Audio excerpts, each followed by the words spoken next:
Degree second semester exam result എന്നാണ് ഉണ്ടാവുക എന്നുള്ള കാര്യമാണ് കണ്ടിന്യൂസ് ആയിട്ട് സ്റ്റുഡൻസ് കമൻസിലും മറ്റുമായിട്ടൊക്കെ ചോദിക്കുന്നത്. അപ്പോൾ നമുക്ക് അൺഒഫീഷ്യൽ ആയിട്ടുള്ള ഇൻഫർമേഷൻ മാത്രമാണ് ഇപ്പോൾ നിങ്ങളിലേക്ക് നൽകുന്നത്. ഒഫീഷ്യലായിട്ട് നമുക്ക് ഇൻഫർമേഷൻ ഇതുവരെ കൃത്യമായിട്ട് കിട്ടിയിട്ടില്ല.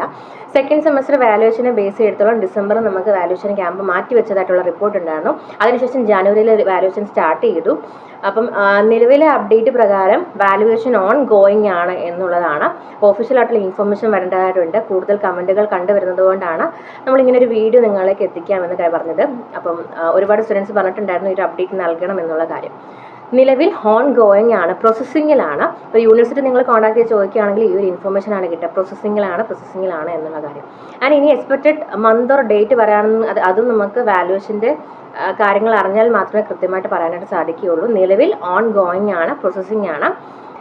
ഡേറ്റ്സും കാര്യങ്ങളും അല്ലെങ്കിൽ എപ്പോഴാണ് ഒഫീഷ്യലായിട്ടുള്ള ഇൻഫർമേഷൻ നമുക്ക് കിട്ടുക ആ സമയത്ത് നിങ്ങളിലേക്ക് അത് കൃത്യമായിട്ട് എത്തിക്കുന്നതായിരിക്കും. അപ്പോൾ അതുവരെ വെയിറ്റ് ചെയ്യുക. എന്തായാലും ഒരുപാടൊന്നും വൈകില്ല, അധികം വൈകാണ്ട് തന്നെ റിസൾട്ടുകൾ വരുന്നതായിരിക്കും. നിലവിൽ പ്രോസസ്സിങ് സ്റ്റേജിലാണ് സെക്കൻഡ് സെമസ്റ്റർ എക്സാം വാല്യുവേഷൻ എന്ന് പറയുന്നത്. ഓക്കെ, അപ്പം മറ്റുള്ള ഇൻഫർമേഷൻസ് അറിഞ്ഞതിന് വേണ്ടിയിട്ട് സബ്സ്ക്രൈബ് ചെയ്യാനായിട്ട് മറക്കരുത്. Thank you so much.